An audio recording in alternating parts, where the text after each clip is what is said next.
Paz do Senhor, nobres teólogos e estudantes das Sagradas Letras e alunos da EBD. Hoje adentramos o Santo dos Santos da nossa experiência com Deus. Se nas lições passadas contemplamos o Pai, o Filho, hoje nos voltamos para aquele que torna essa contemplação possível. O tema da lição 8 é o Deus Espírito Santo. Para iniciarmos com o rigor exegético que a cátedra exige, precisamos olhar para as línguas originais. No Antigo Testamento, o termo hebraico ruach aparece 378 vezes, derivando da raiz ruah, soprar, respirar. Ele possui um campo semântico riquíssimo. Significa vento natural, o fôlego de vida e o princípio imaterial ou o Espírito de Deus. No Novo Testamento temos o grego pneuma, que aparece 379 vezes, fazendo uma precisão teológica ainda maior à terceira pessoa. Esta doutrina constitui tanto o ápice quanto o teste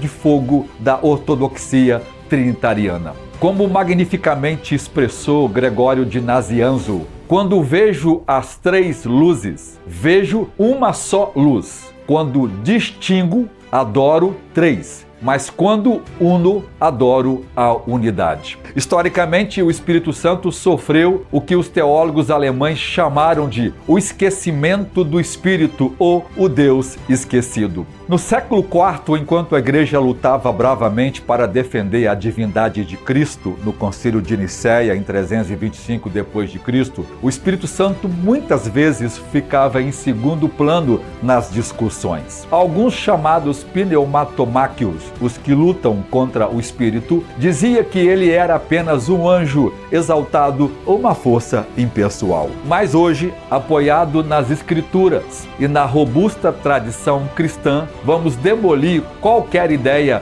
de que o Espírito Santo seja uma energia. Vamos provar pela exegese e pela história que ele é Deus, uma pessoa divina, consubstancial, homousios, ao Pai e ao Filho, ou seja, da mesma substância do Pai e do Filho. Nesta aula magna, dividiremos nossa exposição em 4 pilares dogmáticos. Primeiro, a personalidade do Espírito contra o panteísmo e a impessoalidade. Segundo, a divindade do Espírito, o homousios, e o Concílio de Constantinopla em 381 depois de Cristo. Terceiro, a processão do Espírito, o ministério da origem eterna e o debate do filioque. Quarto, a obra do Espírito, o Paráclito na criação e redenção. Preparem suas anotações, porque vamos mergulhar nas profundezas de Deus. Primeira parte, a hipostase divina e a personalidade do Espírito. O primeiro erro que precisamos combater é a ideia de que o Espírito Santo é uma força ativa, como ensinam as testemunhas de Jeová, ou uma influência cósmica, como no misticismo da New Age ou da Nova Era. O Espírito Santo é uma pessoa. Na teologia, quando dizemos pessoa, do grego hipostasis e do latim persona, não estamos falando de um ser humano com corpo físico. Estamos falando de um centro de autoconsciência, inteligência e vontade. Primeiro é a evidência psicológica, intelecto, emoção e vontade. Uma energia não pensa, não sente, não decide. A eletricidade não escolhe acender a lâmpada, mas a Bíblia atribui ao Espírito características exclusivas da personalidade. Ele tem intelectos, nous. Ele investiga as profundezas de Deus, 1 Coríntios 2, 10 a 11. Ele ensina, João 14, 26. Só uma mente pode investigar outra mente. Em Romanos 8 e 27 lemos sobre a intenção do Espírito. Ele tem emoção. Ele pode ser entristecido, conforme Efésios 4 e 30. Uma força não fica triste. Uma pessoa que ama, sim, pode ser entristecida. Em Romanos 15 e 30, 30, Paulo fala do amor, do ágape do Espírito.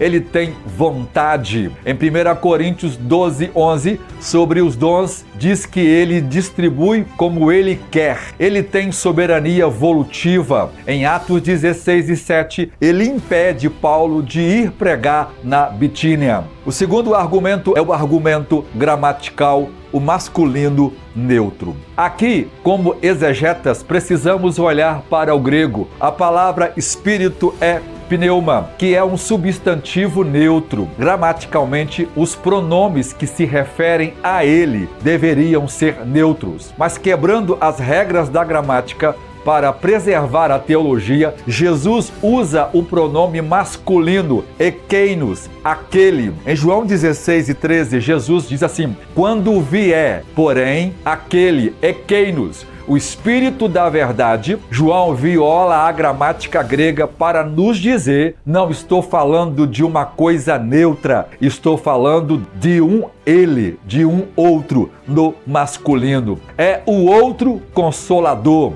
Terceiro, são as ações pessoais do Espírito Santo. Ele realiza ações que só uma pessoa jurídica e relacional faria.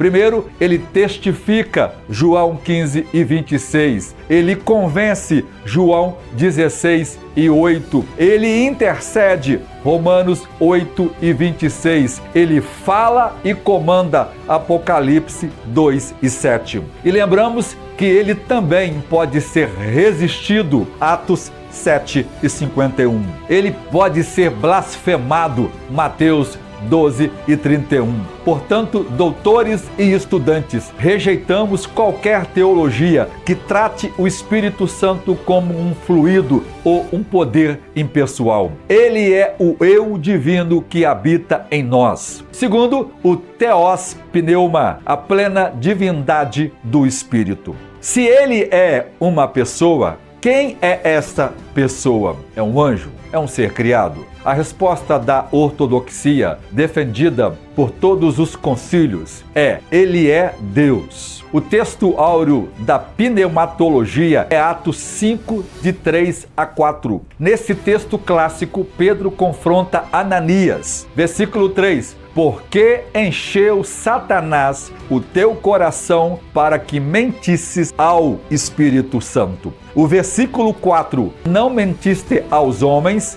mas a Deus. A equação de Pedro é simples e irrefutável. Mentir ao Espírito Santo é mentir a Deus. O Espírito Santo é identificado com Iavé. Para entendermos como essa divindade foi defendida, precisamos olhar para os pais da igreja antes de Niceia. O Didaquê, escrito entre o ano 70 e 100 depois de Cristo, o livro da igreja primitiva, traz a primeira menção apostólica da fórmula batismal trinitariana. Batizai em nome do Pai, do Filho e do Espírito Santo, evidenciando o culto triádico primitivo. Teófilo de Antioquia, em 120 a 190 depois de Cristo, foi o primeiro a cunhar o termo grego trias ou trindade. Irineu de Lyon, que viveu de 130 a 200 e que foi discípulo do apóstolo João, disse em seu livro Contra as Heresias, defendeu o belíssimo conceito de que o Filho e o Espírito Santo são como as duas mãos de Deus, o Pai. Tertuliano, que viveu no segundo século, usou pela primeira vez o latim trinitas, cunhando a fórmula que salvaria o Ocidente: uma substância, três pessoas. Logo após Niceia, levantou-se Macedônio de Constantinopla em 360 depois de Cristo, o herege que ensinava que o Espírito era uma criatura superior aos anjos, mas inferior ao Filho. Os seus seguidores, chamados pneumatômacos, argumentavam que a Bíblia não chamava o Espírito de Deus explicitamente. A patrística e o argumento soteriológico foi contra esses hereges que no século IV, Basílio de Cesareia escreveu o tratado sobre o Espírito Santo. E ele usou um argumento devastador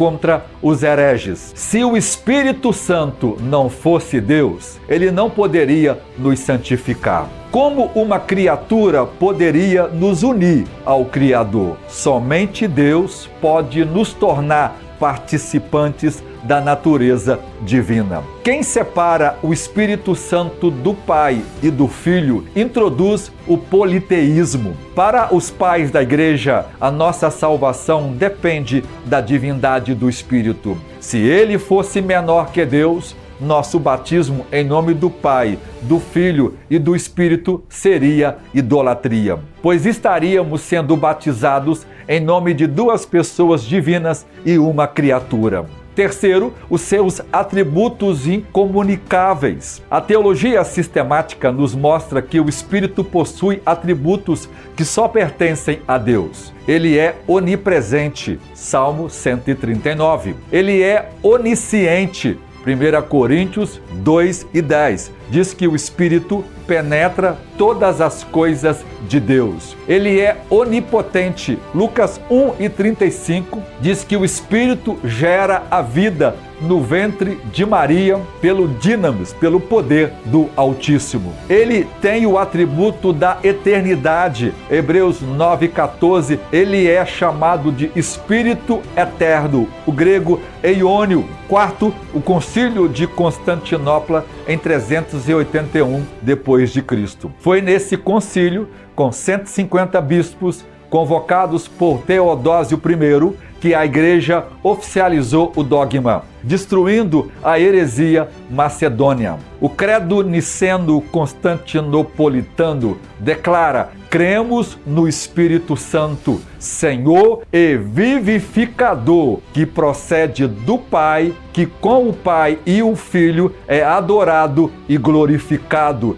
que falou pelos profetas. Note os títulos técnicos: Senhor, Kyrion, e vivificador, Zoe Poion. Ele não é um servo de Deus, ele é o Senhor Deus. A terceira estrutura ortodoxa é a procissão e a relação trinitariana. Aqui entramos em águas profundas da teologia especulativa e histórica. Como o Espírito se relaciona com o Pai e com o Filho? Primeiro, a procissão eterna. O Pai não é gerado, o Filho é gerado eternamente pelo Pai. E o Espírito? A Bíblia diz que ele procede. João 15:26. Essa procissão ou expiração não é um movimento no tempo como se ele tivesse sido criado. É uma relação eterna de origem. Assim como o Sol emite luz e calor simultaneamente, o Pai gera o Filho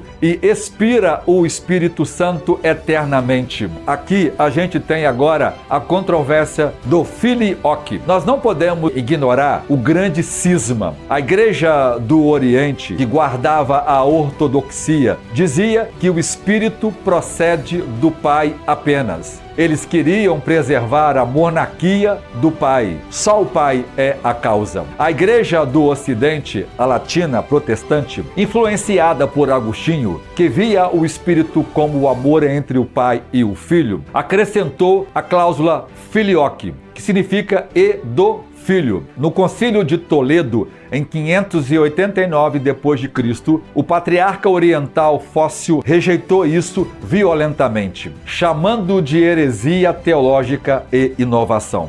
Por que isso importa para nós? Porque se o Espírito procede também do Filho, isso garante que o Espírito é o Espírito de Cristo, como está em Romanos 8:9. Ele não traz uma nova revelação desconectada de Jesus. Ele vem para glorificar o Filho. Nós, protestantes e evangélicos, seguimos a tradição ocidental. O Espírito é o laço de amor eterno entre o Pai e o Filho. Aqui acontece o que chamamos de a pericorese. Esse termo grego descreve a dança divina. As três pessoas habitam umas nas outras. Onde está o Espírito, está o Pai e o Filho. Não há três deuses, mas uma essência divina permeando as três substâncias. é uma unidade indissolúvel. Quarto, a obra do Espírito na criação e redenção. Finalmente, o que é que o Deus Espírito Santo faz? Na teologia sistemática, chamamos isto de trindade econômica. Na criação cosmológica, em Gênesis 1 e 2, o Espírito de Deus pairava sobre a face das águas. A palavra hebraica merashephet sugere movimento protetor, como uma águia nutrindo seus filhotes sobre um ninho. O Pai planejou o universo, o Filho, o Verbo, falou a criação e o Espírito organizou e vivificou a criação. Ele é o doador da vida biológica, Salmos 104:30. Na redenção, a obra de Cristo na cruz foi perfeita, mas quem a aplica em nós? O Espírito. Na regeneração, ele opera o milagre do novo nascimento. Ele é quem faz a habitação, é ele que faz do crente o seu templo. 1 Coríntios 6:19. E aqui, irmãos, tem uma distinção vital. No templo de Salomão, a glória, a Shekinah, ficava atrás do véu. Hoje, a Shekinah somos nós. O Espírito habita dentro de nós. Depois vemos a obra da santificação. Ele produz o fruto do Espírito. Gálatas 5:22. Ele esculpe o caráter de Cristo em nós. E como alunos estudantes da teologia, precisamos entender como os gigantes da Reforma viam a obra do Espírito. Lutero dizia que o Espírito é o Espírito vivificador. A Escritura é o útero do qual Cristo nasce pelo Espírito Santo. João Calvino, nas suas Institutas, cunhou o imortal testemunho do Espírito Santo, ou o testemunho interno. Para Calvino, a Bíblia não convence ninguém intelectualmente, a menos que o Espírito Santo abra o coração. O Espírito é a chave. Abraão e tantos outros teólogos ampliaram isso e disseram: o Espírito atua tanto na graça especial, salvando os eleitos, quanto na graça comum, restringindo o mal no mundo secular. No campo da regeneração, esta é uma obra exclusiva do Espírito Santo, promovido por meio da fé. O Espírito concede uma graça preveniente, capacitando o homem a crer para a salvação. E como somos pentecostais, não podemos esquecer da doutrina do batismo no Espírito Santo como revestimento de poder. Hoje, os grandes teólogos oferecem pesadas exegeses bíblicas, provando a posição continuista de que os dons não cessaram e que eles são atuais. Então, é o Espírito Santo quem distribui os dons na igreja. Cada dom que você tem, cada dom que você desfruta é dado pelo Espírito Santo. Jesus também chamou o Espírito Santo de o outro Paráclito. A palavra grega paráclito significa alguém chamado para estar ao lado. No contexto jurídico grego, era o advogado, o defensor, o ajudador. Ele não é apenas um confortador emocional, ele é o nosso advogado que nos assiste na fraqueza e nos ensina a orar como convém. Romanos 8:26. Então, amados irmãos, depois dessa jornada pela teologia histórica e pela exegese, chegamos a uma conclusão prática. Se o Espírito Santo é uma pessoa, ele pode ser amado e obedecido. Se ele é Deus, ele deve ser adorado. Em 1 Coríntios 3:16, Paulo diz: não sabeis que sois santuários de Deus e que o Espírito habita em vós? A igreja é uma comunidade, é o local da presença divina. Essa habitação gera a unidade no Espírito, que não é uniformidade cega, mas uma unidade doutrinária de uma só fé, um só batismo e um só Deus. Precisamos entender, em segundo lugar, que essa pneumatologia é também missional. Em Atos 1:8, o Espírito Santo nos dá o poder, o dinamis, o poder sobrenatural para sermos testemunhas, mártires até a morte. E ele faz isso enquanto convence o mundo do pecado, da incredulidade, da justiça de Cristo e do juízo sobre Satanás. Para a nossa tradição pentecostal, a teologia do Espírito nos afirma a continuidade vital da operação dos dons atrelado à santidade integral, espírito, alma e corpo. A igreja do século XXI precisa depender da obra do Espírito. Primeiro, para viver uma vida de santidade. Segundo, para ter um relacionamento profundo com Deus. Terceiro, para receber o poder para pregar o Evangelho, operando os sinais que vão confirmar a pregação do Evangelho. Uma pregação que não tem manifestação de milagres, não terá validade para salvar essa geração. E só o Espírito Santo pode nos capacitar para isso. Precisamos buscar o Espírito Santo pelo que ele é, a terceira pessoa da Santíssima Trindade. Como dizia o credo de Atanásio, o Pai é Deus, o Filho é Deus e o Espírito Santo é Deus. E contudo, não são três deuses, mas um só Deus. Que não sejamos culpados da doutrina do esquecimento do Espírito. Que saiamos dessa aula não apenas mais cultos teologicamente, mas mais reverentes e contritos. Porque aquele que habita em você é o Senhor dos exércitos, o sopro do Todo-Poderoso. O Espírito Santo permanece como aquele que nos guiará em toda a verdade. João 16:13. Aquele que tem ouvidos, ouça o que o Espírito diz às igrejas. Apocalipse 2:7. Que a igreja moderna aprende a tratar o Espírito Santo não só como um poder ou uma força, mas ser adorado como um ser divino. Espírito Santo, nós te adoramos como Deus, consubstancial ao Pai e ao Filho. Enche-nos, ensina-nos, guia-nos em toda a verdade. Em nome de Jesus, amém. Só a Deus a glória. Deus abençoe vocês.